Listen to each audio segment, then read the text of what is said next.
Hello po ma'am, magandang araw po sa iyo ma'am. So ito na po yung pinaka-the best na personal embroidery natin na sewing machine. So ito po ay Brother brand ma'am. Napakaganda po siya dahil fully digital screen po siya. Tapos dito po tayo pipili ng ating mga stitches. Touchscreen na po siya ma'am. So aging, ito po siya ma'am. Ayan, kita nyo po yung pang aging, nandito po siya. Bibilang po tayo 1, 2, 3, 4, 5, 6, 7, 8, 9. Number 9 po yung pang aging natin. Tapos yung pang garterize 1, 2, 3, 4, 5, 6, 7, 8. Yung pang garterize natin 7, 6, 8. Then yung pang piping po natin ma'am, ito naman po sa baba 1, 2, 3. Yan, 1, 2, 3 dito sa baba. Okay, so dito po tayo sa pang aging ma'am. So ayan po siya ma'am. Ayan, susubukan po natin yan ma'am. Lahat po yan gumagana siya ma'am. Then yung speed control niya po ma'am, pwede nyo po i-adjust ito dito ma'am.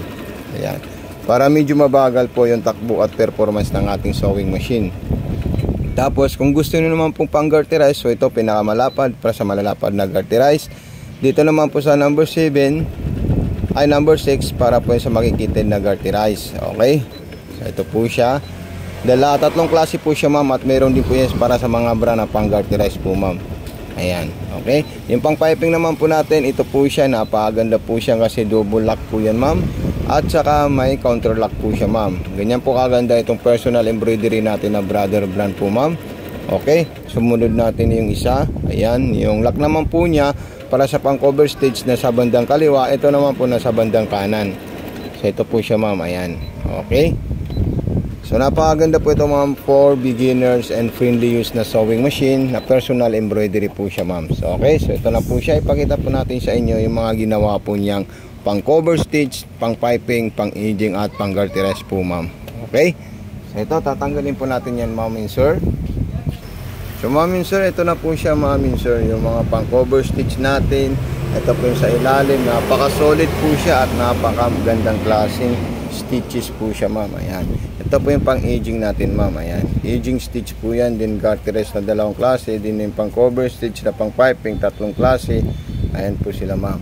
Okay, so hindi lang po yan yung kaya niyang gawin po ma'am, kasi meron pa po yung mga personal embroidery po siya. So dito po tayo pipili sa mga embroidery po natin. Ayan, pwede dito rin. Ayan po siya with letters, flowers. Lahat po yan gumagana po siya ma'am. Dito po tayo muna sa isang klaseng makakapal na scallop. Ayan, okay. So ayan po. Sa tatandaan nyo po yung banda po dito, lahat po yan pang personal embroidery po yun nandito ma'am. Pwede nyo po siya i-select. Kung ano man po yung magugustuhan nyo, yun din po yung kukunin yan embroidery po ma'am. Okay. Tapos another naman po. Ayan, lahat po yan ma'am gumagana po siya ma'am. Ayan, yun po siya ulit. Then mag-select naman po kayo ng another na gusto nyo. So ayan, okay. So napakaganda po siya para sa mga embroidery o kung ano pang gusto nyong design.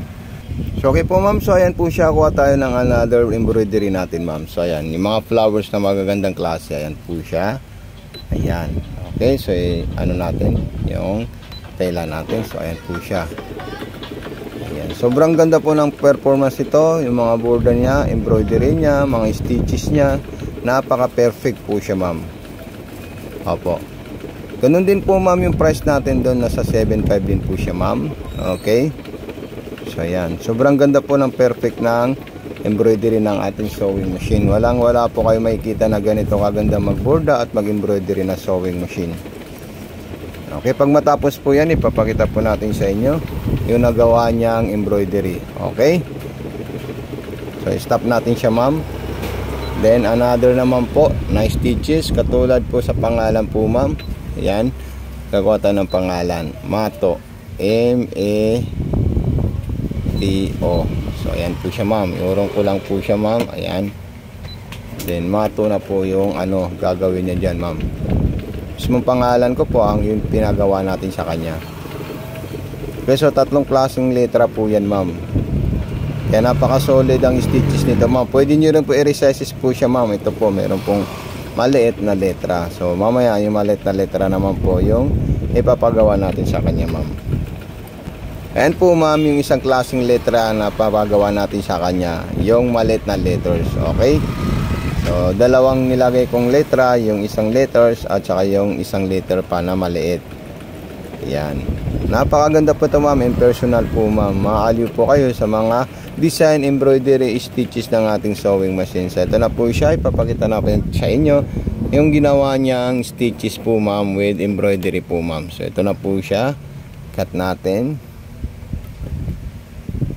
So ayan, at talagang napakaswerte po ng makakapag-mine nito at makakabili nito mga ma'am and sir. Okay, so ito po siya mga ma'am and sir. Ayan. Ayan po yung flowers niya. Ayan, ayan po yung pangalan. Ayan. Okay, napakaganda po. Sunod ako yung ganitong klaseng stitches na embroidery po ma'am. Okay ma'am, kung nagustuhan nyo po ma'am, pwede na po kayo sa akin, mag-message na gusto nyo po i-avail itong sewing machine natin. So maraming salamat po sa iyo ma'am, and God bless po.